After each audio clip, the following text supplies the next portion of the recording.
సాగునీటి ప్రాజెక్టులకు సంబంధించి మీ పార్లమెంట్ పరిధిలో ఎంతవరకు వచ్చినాయి? జగన్మోహన్ రెడ్డి గారి పాదయాత్రలో కావచ్చు, లేదంటే అక్కడ ఉన్నటువంటి ఎమ్మెల్యేలు ఇచ్చిన హామీలను ఎంతవరకు నెరవేరుస్తున్నారు? ఏమీ కొత్తగా అమలు జరిగింది లేదు. చంద్రబాబు నాయుడు గారు అయితే చేసి పెట్టారో, ఏదైతే అమలు చేశారో అవే జరిగింది తప్ప, మొదటి సంవత్సరంలో ఉన్నారు, సంవత్సరం దాటింది, మళ్ళీ రేపు అక్టోబర్ అన్నారు, అప్పుడు ఏది జరిగింది ఇప్పుడు అదే జరుగుతుంది. ఆ టన్నెల్ ఏదైతే ఉందో దాన్ని తొలిచే కార్యక్రమం ఉన్నారు, దానికి ఇంకా డెవలప్మెంట్ మార్పు రాలేదు, ఏదో మంత్రులు హడావుడి చేయటం పోవడం తప్ప. బీజేపీ జనసేన పొత్తుని ఏ విధంగా చూడాలి? వీటితో పాటుగా టెంపుల్స్ మీద జరుగుతున్నటువంటి దాడుల్ని అరికట్టడంలో ప్రభుత్వం వైఫల్యం అవుతుందా? దీని వెనకాల ఎవరి పాత్ర ఉందని ఊహిస్తున్నారు? వాళ్ళు మతంతోనే రాజకీయాలు చేయాలనుకుంటారు తప్ప, నిన్నేదో దేవాలయాల మీద వచ్చిన తర్వాతనే రాష్ట్ర ప్రభుత్వం విచక్షణ రహితంగా పోతుందో, రాష్ట్ర ప్రభుత్వం ఎంత ఫాసిస్ట్ గా ప్రజల మీద తమ వారు కాదనుకుని చేస్తుంది. డాక్టర్ సుధాకర్ విషయం ఏంటంటే పాపం, మాస్క్ అడిగితే అతన్ని కొట్టి పిచ్చివాడికి ముద్ర వేసి ఎంత ఐరాష్. డాక్టర్ అనితారాణి, లేదా మాకు చీరాల్లో ఒక దళిత యువకుడు, అదే విధంగా రాజమండ్రిలో దళిత స్త్రీపై అమానుషమైనటువంటి రేప్, అదే విధంగా ఇంకొక చోట శిరోముండనాలు. ఏంటి ఇది ఈ పరిస్థితులు? వైజాగ్ లో కృష్ణాయుడు ఇంకొక కుర్రాడు చేసినటువంటి శిరోముండనం. జనసేన తెలుగుదేశానికి మళ్ళీ చేరువయ్యే అవకాశాలు ఉన్నాయా? మాకు అలాంటి ఆలోచనలు ఏం లేవు. మా బాబు గారు ఒకటే ఆలోచనలో ఉన్నారు. ప్రత్యేకించి విజయసాయి రెడ్డి గారు లాంటి వ్యక్తులు వలన ఇంకా రాజకీయాలు భ్రష్టు పట్టిస్తున్నారు. ఆయన ఏం బాట మాట్లాడతారు, ఎలా మాట్లాడతారు, నువ్వు ఒక మాట అంటే ఇంకొక మాట అంటే పెద్ద గొప్ప కాదు. నిన్నగాక మొన్న నీకేదో రాజకీయాలు అవకాశం వచ్చి జగన్మోహన్ రెడ్డి గారితో ఉన్నావు కాబట్టి నీకేదో రాజ్యసభ ఇస్తే నువ్వేదో పెద్ద ఇదైనట్టు. నిన్న ఇష్యూ ఏం జరుగుతుందో జిఎస్టీ వాటి మీద మాట్లాడుతున్నప్పుడు మీరు వచ్చి సిబిఐ ఎంక్వైరీ అని మాట్లాడతారా? మీరు ఎందుకు వివేకానంద రెడ్డి హత్య జరిగిన సిబిఐ ఎంక్వైరీ మాట్లాడేది? మీరు మాకు సిబిఐ ఎంక్వైరీ వద్దని ఎందుకు మీరు మాట్లాడారు?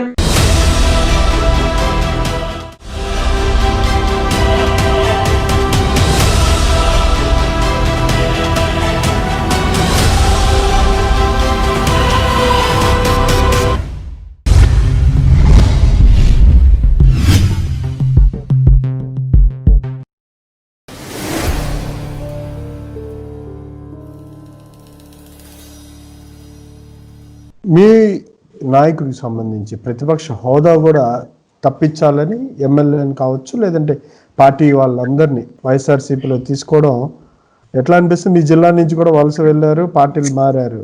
దీని మీద మరి మీ స్పందన, ఈ వంశపాలను కట్టడి చేస్తారా? Good question.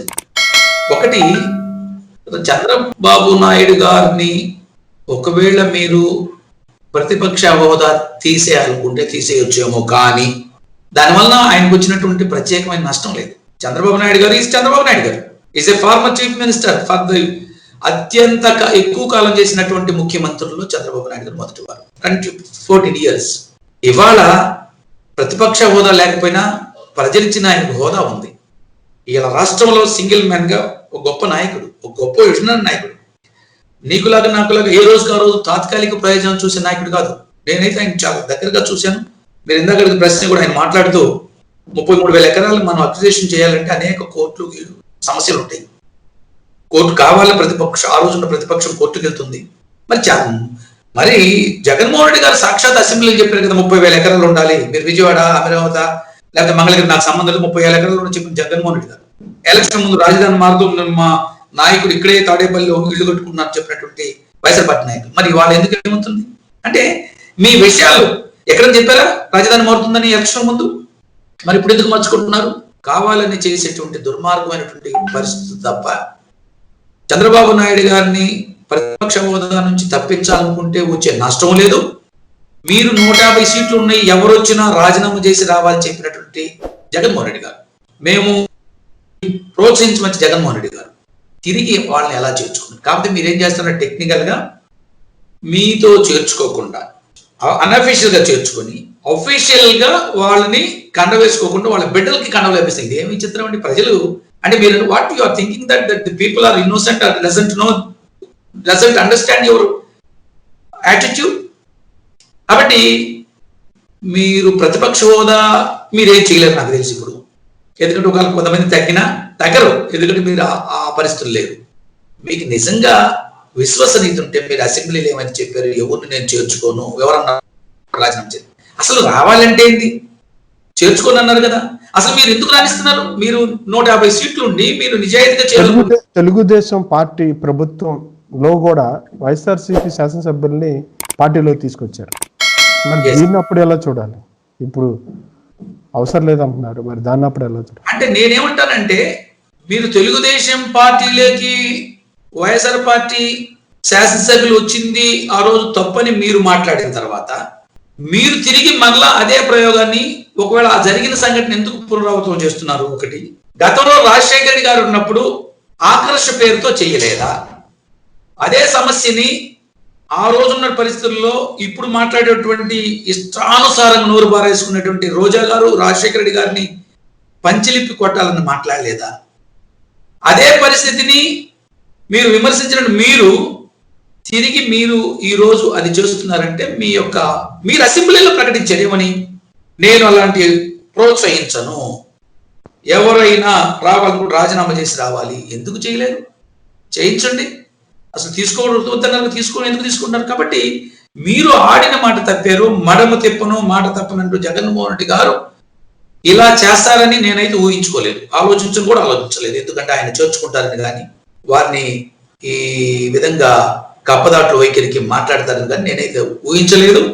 ఎందుకో ఆయన మరలా తిరిగి పాదయాత్రలో కానీ ఆయన ప్రతిపక్ష నాయకుడిగా చెప్పినటువంటి అన్ని అంశాలను విస్మరించి ఈ రోజు అప్రజాస్వామ్యమైన పరిపాలన దిశగా ఆయన పోతున్నాడనేది నా విశ్వాసం, ప్రజల విశ్వాసం కూడా. సాగునీటి ప్రాజెక్టులకు సంబంధించి మీ పార్లమెంట్ పరిధిలో ఎంతవరకు వచ్చినాయి? జగన్మోహన్ రెడ్డి గారి పాదయాత్రలో కావచ్చు, లేదంటే అక్కడ ఉన్నటువంటి ఎమ్మెల్యేలు ఇచ్చిన హామీలను ఎంతవరకు నెరవేరుస్తున్నారు? ఏమీ కొత్తగా అమలు జరిగింది లేదు.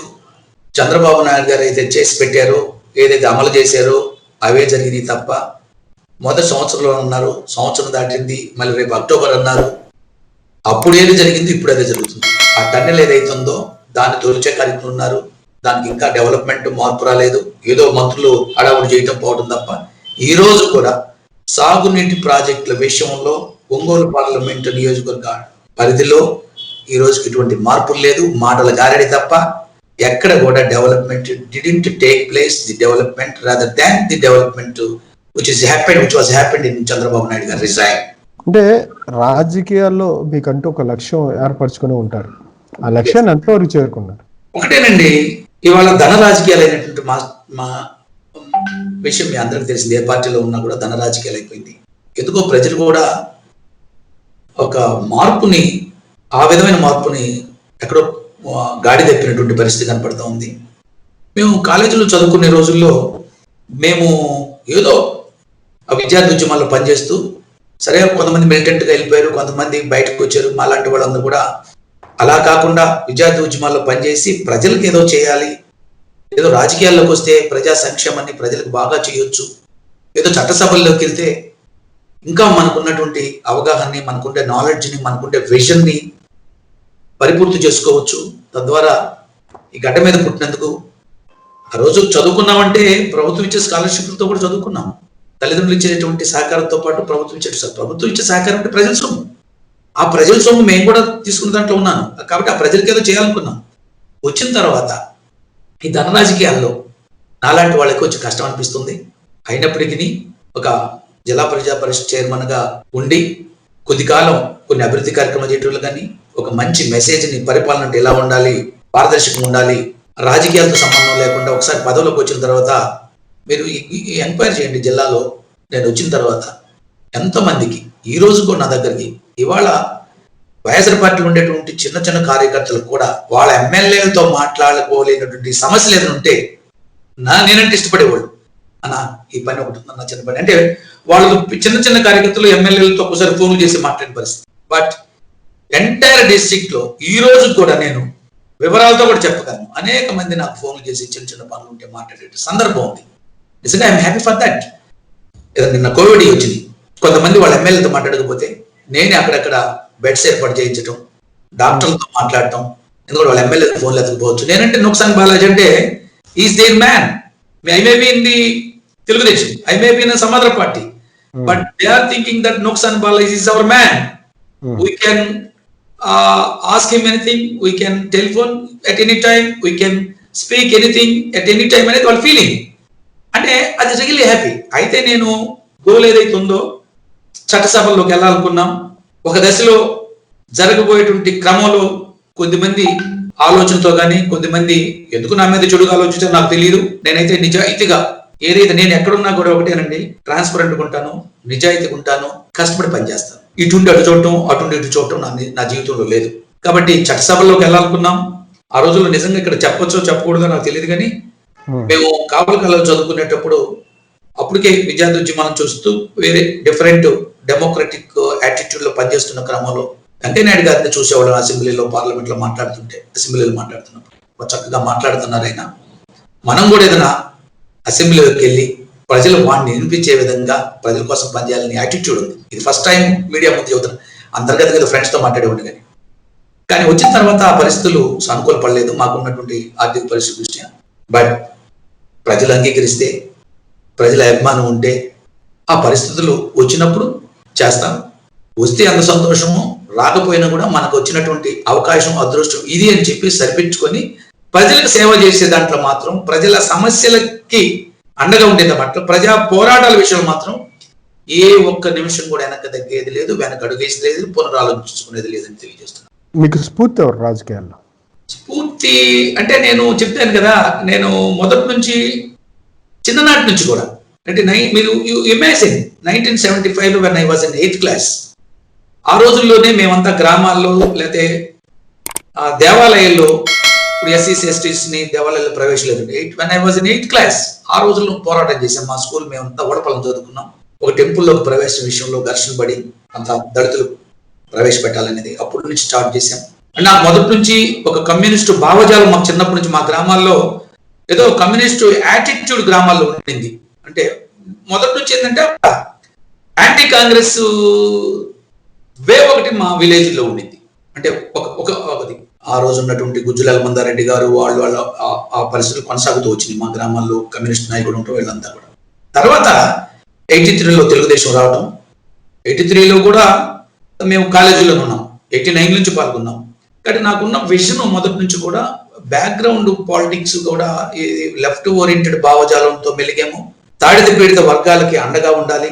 అల్లూరి సీతారామరాజు లాంటి వ్యక్తులు, భగత్ సింగ్ లాంటి వ్యక్తులు, ఇలాంటి వాళ్ళు పోరాటం స్వతంత్ర కోసం పోరాడారు అనేటువంటి ఇది కావచ్చు. అందరి ప్రభావం ఉందంటారు? అందరి ప్రభావం అంటే ఒకటే, నేను వచ్చిన నేపథ్యం మాత్రం వామపక్ష భావాల నేపథ్యం.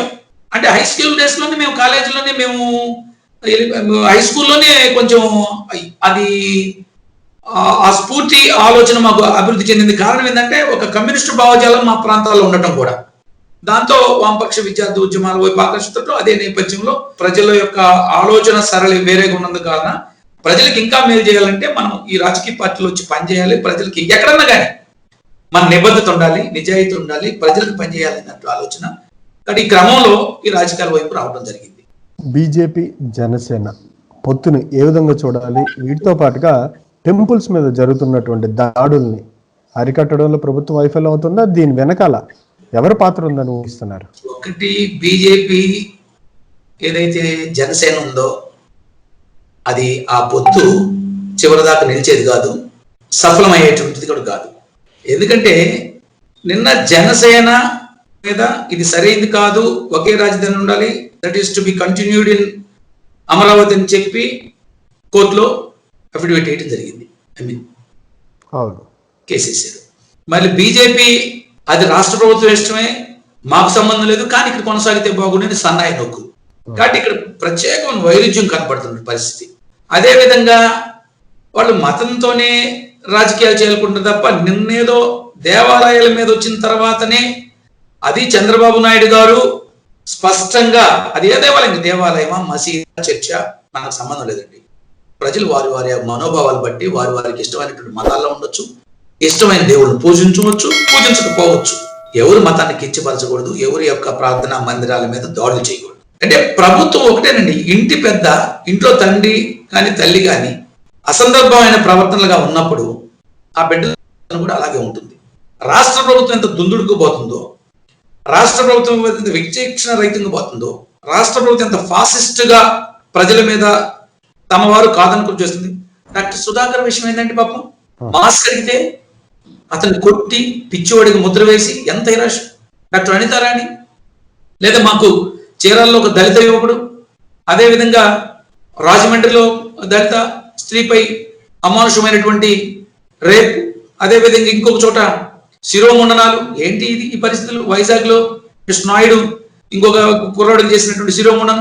ఇవన్నీ చూసిన తర్వాత మనం ఏమైనా చేయొచ్చు, ఒక డిస్టర్బెన్స్ క్రియేట్ చేయాలి రాష్ట్రంలో అనేటువంటి యాటిట్యూడ్ ఏదైతే ఉందో దీన్ని ఖండించాలని చంద్రబాబు నాయుడు గారు చెప్పిన తర్వాత, ఇది ఎలాగో తమ ప్రయోజనాల కోసం ఉపయోగపడుతుంది, వాళ్ళు హిందూ వాళ్ళదే మాకేమో ఉంటుంది లౌకిక తత్వంలో ఏ ప్రార్థనా మందిరాల మీదకి ఎవరు కూడా దాడి చేయకూడదు అని చెప్పిన చంద్రబాబు నాయుడు గారు ఆలోచన చూసుకొని దాన్ని మేము వ్యతిరేకిస్తే, దానికి కార్యకర్తలు స్పందించి వీటిని అడ్డుకోవాలని ప్రయత్నం చేసినప్పుడు బీజేపీ వాళ్ళు ఏం చేస్తారు, ఇది హిందువులకి జరుగుతున్న అన్యాయం అని అప్పుడు మేల్కొని అప్పుడు వైఎస్ఆర్ పార్టీ మీద మాట్లాడటం. అప్పుడు దాకా ఇద్దరు ఆలోచిగా ఉన్నారు, వాళ్ళ అవసరాలు ఉన్నాయి. నిన్న జిఎస్టీ విషయం వచ్చినా కానీ ఇంకొక విషయం వచ్చినా కానీ కనీసం పోరాటం చేయకుండా తెలంగాణ ప్రభుత్వం జిఎస్టీ మీద అపోజ్ చేస్తే, లేదంటే రాజ్యసభ డిప్యూటీ చైర్మన్ విషయంలో బయటకు వస్తే వీళ్ళు డిప్యూటీ చైర్మన్ సపోర్ట్ చేశారు. జిఎస్టీ విషయంలో పోరాటం లేదు, మాట్లాడలేదు. జిఎస్టీ మాకు ఎందుకు ఇవ్వటం అడగలేదు. లేదా ప్రత్యేక హోదా కోసం ఆ రోజున 6 ఎంపీలు బీజేపీకి వైసీపీకి అంతర్లీనంగా ఒక ఉంది అంటారు. బట్ జనసేనకి లేదు, జనసేనకి వైసీపీకి అంతర్లీనంగా లేదు. జనసేన తెలుగుదేశానికి మళ్ళీ చేరువయ్యే అవకాశాలు ఉన్నాయా నెక్స్ట్ ఎలక్షన్స్ కి? యాజ్ ఆన్ టుడే మాకు అలాంటి ఆలోచనలు ఏం లేవు. మా బాబు గారు ఒకటే ఆలోచనలో ఉన్నారు, ఈ రాష్ట్ర ప్రభుత్వం చేసేటువంటి అరాచక చర్యను అడ్డుకుందాం. చంద్రబాబు నాయుడు గారు ఓ ప్రకటన చేశారు, లేదా డీజీపీ గారికి లెటర్ రాశారు. డీజీపీ గారు దాని మీద ఎంక్వైరీ చేసి మాట్లాడాలి తప్ప మళ్ళీ తిరిగి లెటర్ రాయకూడదు. ఒకటి ఎందుకంటున్నానంటే అది పోగా నేను పేపర్లో చూసాను రాత్రి, పేపర్లో మీడియా పోలీస్ అసోసియేషన్ అధ్యక్షుడికి ఎంత వాళ్ళు నోరు జారి మాట్లాడుతున్నారండి. ఒక డీజీపీని మాట్లాడితే అంటే మీరు you are not the supporters of the YCP, you are the servants of the government, whether it is Telugu Desam government or it is YCP government, whatever the government it is, but you are the servants of the government. So ఒక ప్రతిపక్ష నాయకుడు ఒక letter రాసిన, ఒక పత్రిక ప్రకటన చేస్తే ఆధారాలు చూపించమంటాం కాదు, ఆ ఆధారాలు ఉన్నాయో ఎంక్వైరీ చేయండి, ఉంటే యాక్షన్ తీసుకోండి. లేకపోతే చంద్రబాబు నాయుడు గారు ఈ విధంగా ఆరోపణలు చేశారు, అది కరెక్ట్ కాదని మీరు you can counter it. But police association పేరుతో మాట్లాడటం, ప్రతిపక్ష నాయకుడు అనే బాధ్యత లేకుండా మాట్లాడటం, ఏంటి ఈ అరాచకాలు అంటే ఎటు తీసుకెళ్తున్నారు ఈ వ్యవస్థని? ఇవన్నీ చూసిన తర్వాత దేవాలయాల మీద దాడులు జరుగుతాయి, దళితుల మీద దాడులు జరుగుతాయి, గ్రామాల్లో ఉండే ఏదైనా సహజంగా ఉండేటువంటి గ్రూప్ రాజకీయాలు అసహనంతో చేసుకుంటారు. ఒక్కో చోట వైసీపీ మీద దాడులు చేసుకుంటున్నారు, వాళ్ళ నాయకులే మాట్లాడుతున్నారు, ఎవరో మాట్లాడటం లేదు. వైసీపీ నాయకులు చాలా చోట్ల వైసీపీ అక్కడ ఉండే నాయకుల మీద మాట్లాడుతున్నారు. కాబట్టి ఈ ప్రభుత్వానికి సరైన కమిట్మెంట్ లేదు. కాబట్టి ప్రభుత్వంలో ఉండేటువంటి అసహనం ఏదైందో ప్రజలు దాన్ని ఆసరా చేసుకుని వాళ్ళకి సంబంధించిన వ్యక్తులు ఒక డిస్టర్బెన్స్ క్రియేట్ చేయడానికి, లేదా కింద ఉన్నటువంటి తెలుగుదేశం పార్టీ కార్యకర్తలు కానీ ఇతర ప్రజాస్వామిక ఉండే వాళ్ళని హెరాస్ చేయడానికి, ఇప్పుడు ముప్పాళ్ళ రంగనాయకమ్మ ఏదో పోస్ట్ పెడితే ఫార్వర్డ్ చేసి దాని మీద ఏంటండి మీ మనుషులు ఎంతమంది వాళ్ళంట మీడియాలో మాట్లాడుతున్నారు, ఎంత అసహ్యంగా మాట్లాడుతున్నారు. ప్రత్యేకించి విజయసాయి రెడ్డి గారు లాంటి వ్యక్తులు వలన ఇంకా రాజకీయాలు భ్రష్టు పట్టిస్తున్నారు. ఆయన ఏం మాట మాట్లాడతారు, ఎలా మాట్లాడతారు. నువ్వు ఒక మాట అంటారు మన గ్రామాల్లో, నువ్వు ఒక మాట అంటే ఇంకొక మాట అంటే పెద్ద గొప్ప కాదు. నేను కూడా మాట్లాడచ్చు, ఇంతసేపు మాట్లాడి ఎక్కడ కూడా ఒక మాట పొల్లుకోలేదు అనుకుంటున్నాను నేను. బట్ విమర్శించవచ్చు, ఏం భాష అండి. నిన్నగాక మొన్న నీకేదో రాజకీయాలు అవకాశం వచ్చి జగన్మోహన్ రెడ్డి గారితో ఉన్నావు కాబట్టి నీకేదో రాజ్యసభ ఇస్తే నువ్వేదో పెద్ద ఇదైనట్టు ఇష్టానుసారంగా, అసందర్భంగా, అహంకారంగా, అత్యంత జుగుప్సాకారంగా మాట్లాడతావు. నిన్న ఇష్యూ ఏం జరుగుతుందో జిఎస్టీ వాటి మీద మాట్లాడుతున్నప్పుడు, ఇంకేదో సందర్భాలు వచ్చినప్పుడు మీరు వచ్చి సిబిఐ ఎంక్వైరీలు మాట్లాడతారా? రాష్ట్ర సమస్యలు ఏదో రాష్ట్ర సమస్యల మీద మాట్లాడకుండా వేసుకోవచ్చు, సిబిఐ ఎంక్వైరీ వేయండి, వద్దంటం లేదు. మీరు ఎందుకు వివేకానంద రెడ్డి హత్య జరిగిన సిబిఐ ఎంక్వైరీ మాట్లాడలేదు? మీరు మాకు సిబిఐ ఎంక్వైరీ వద్దని ఎందుకు మీరు మాట్లాడారు? ఒక పారదర్శకంగా లేనటువంటి మీ పరిపాలన, అసహ్యంగా ఇతర ప్రజల మీద మీరు చేస్తున్నటువంటి దాడి, దౌర్జన్యం, ఇవన్నీ కూడా ఆ ప్రతిస్పందనే గ్రామాల్లో మీ ఆలోచన పుచ్చుకున్నటువంటి, మీ ఆలోచనతో ఉన్న కొంతమంది వ్యక్తులు చేస్తున్నటువంటి అరాచకం తప్ప మరొకటి కాదు. దీని మీద సమగ్ర విచారణ జరపండి, దోషులు పట్టుకోండి, శిక్షించండి, ఇలాంటి జరిగితే ఒప్పుకోమని చెప్పండి. 2-3 కానీ కరెక్ట్ గా కానీ మీరు యాక్షన్ తీసుకుంటే ఎందుకు జరుగుతాయండి? అంటే you wanted to create some disturbance among the people in the state so that that is happening in the state. మీరు ఒంగోలు పార్లమెంట్కి సంబంధించి పార్టీ అధ్యక్షుడిగా క్రియాశీలకంగా 10 సంవత్సరాలు కావచ్చు, లేదా ఇంతకు ముందు పార్టీ కోసం పనిచేసిన వాళ్ళకి ఎలాంటి గుర్తింపు ఇవ్వబోతున్నారు? పార్టీకి ఒకటి మాత్రం ఐడెంటిఫై చేస్తాం, నియోజకవర్గాల వారిగా, మండలాల వారిగా సమర్థవంతుల్ని మండల పార్టీ అధ్యక్షులుగా ఉండాలి, సమర్థవంతులుకి గ్రామ కమిటీల్లో కానీ ఆయా ప్రధాన పదవుల్లో కానీ ఉండాలనేది అది చంద్రబాబు నాయుడు చేస్తున్నా. కాబట్టి నాకు ఇవాళ అంటే నాకంటే సమర్థులు లేరని మళ్ళీ చెప్పను దయచేసి. బాలాజీ బలహీన వర్గాలకి ఇవ్వాలి, మనం ఆ కులంలో వచ్చినప్పుడు బాలాజీకి చూసుకుంటే అంటే నాకు గుర్తింపు ఇచ్చినట్టే కదా, నాకు ఒక స్థాయి కల్పించినట్టే కదా జిల్లా అధ్యక్షుడిగా. ఆ క్రమంలో నేను కూడా నియోజకవర్గాల వారిగా ఆ నియోజకవర్గంలోని మా బాధ్యులతో కూర్చొని మాట్లాడి నాకు వచ్చినటువంటి స్పందన, పార్టీ కూడా ప్రతిక్షణం నిన్న ఈ పార్టీ అధ్యక్షులు చేయాలంటే మా చంద్రబాబు నాయుడు గారు అంత కసరత్తు చేసి అనేక కోణాలు తీసుకొని ఒక్కొక్కరు ప్రొఫైల్ని అవపోసన బట్టి వాడన్ని స్ట్రీమ్ లైన్ చేసి అందరి అభిప్రాయాలు తీసుకొని రకరకాల అంశాలను పరిగణలోకి తీసుకొని వాళ్ళ స్కోర్ను బట్టి డిసిషన్ చేసి నేను ఎలాగూ కొంత వర్కౌట్ చేస్తాను. నాతో పాటు స్టేట్ పార్టీ నుండి అభిప్రాయాలు తీసుకుంటుంది. స్టేట్కి వచ్చిన అభిప్రాయాలు, మా పార్టీ దృష్టి అధిష్టానం దృష్టి అభిప్రాయాలు, నా అభిప్రాయాలు, మా నియోజకవర్గంలో ఉండేటువంటి అసెంబ్లీల వారిగా ఆ బాధ్యులతో క్రోడీకరించుకొని ఇవన్నిటి కూడా వచ్చి కోఆర్డినేట్ చేసుకొని ఒక సమర్థుల్ని పార్టీకి గుర్తింపు తెచ్చేవారిని, మంచివారిని ఆయా కమిటీల్లో నియమిస్తాం. అదేవిధంగా నెక్స్ట్ ప్రభుత్వం వచ్చిన తర్వాత కూడా నియోజకవర్గ వాళ్ళకి సమర్థులు ఎవరైతే ఉన్నారో, ఎవరైతే పార్టీకి సేవ చేశారు, ఎవరైతే పార్టీ అభివృద్ధికి కష్టపడ్డారు, ఎవరైతే ఇప్పుడున్నటువంటి పరిస్థితుల్లో కష్టాలను కూడా అధిగమించి పార్టీ కోసం ఉన్నారు, వాళ్ళందరికీ తగిన గుర్తింపు ఇవ్వడానికి మాత్రం ఒక ఇన్నోవేటివ్ థింకింగ్ తో పనిచేస్తాం. Okay sir, thank you sir. Thank you Balaji గారు. నమస్కారం. Thank you. ఇదండి డాక్టర్ నూకసాని బాలాజీ గారి ఆలోచన, అభిప్రాయాలు. ఒంగోలు పార్లమెంటు పరిధిలో ఉన్నటువంటి సమస్యల మీద మాత్రం ప్రభుత్వం దృష్టి పెట్టలేదని, ఇచ్చిన హామీలు ఏ ఎమ్మెల్యే పార్లమెంటు పరిధిలో ఏ ఒక్క సమస్య మీద దృష్టి పెట్టి వాటిని పరిష్కరించడానికి పూనుకోలేదన్నారు. వాటితో పాటుగా సాగునీటి ప్రాజెక్టుల విషయంలో కావచ్చు, పోర్టు విషయంలో కావచ్చు, ఎక్కడ వేసిన గొంగలు అక్కడే ఉన్న విధంగా చందంగానే ఉందన్నారు. పార్లమెంటు పరిధిలో పార్టీ కోసం పునరుత్తేజం కలిగించడానికి, పార్టీ కోసం పనిచేసిన వాళ్ళకి గుర్తింపు, గౌరవం ఇస్తూ రానున్న రోజుల్లో పార్టీకి గెలుపు దిశగా తీసుకెళ్ళడానికి తాను నిరంతరం పనిచేస్తానని, ప్రతిపక్షంలో ఉన్నప్పుడు తన సమర్థతను గుర్తించి తన మీద నమ్మకంతో ఉంచిన బాధ్యతను ఖచ్చితంగా నెరవేరుస్తానని, అధినాయకుడి పట్ల విధేయత, అట్లాగే పార్టీ పట్ల, ప్రజల పట్ల, సమస్యల పట్ల వామపక్ష భావజాలంతో తాను రాజకీయాల్లోకి వచ్చాను. రానున్న రోజుల్లో ప్రజా సమస్యల కోసం, వాటి పరిష్కారం కోసం కృషి చేస్తానని ఈ సందర్భంగా ఆయన తెలియజేశారు. Thank you sir. Thank you very much.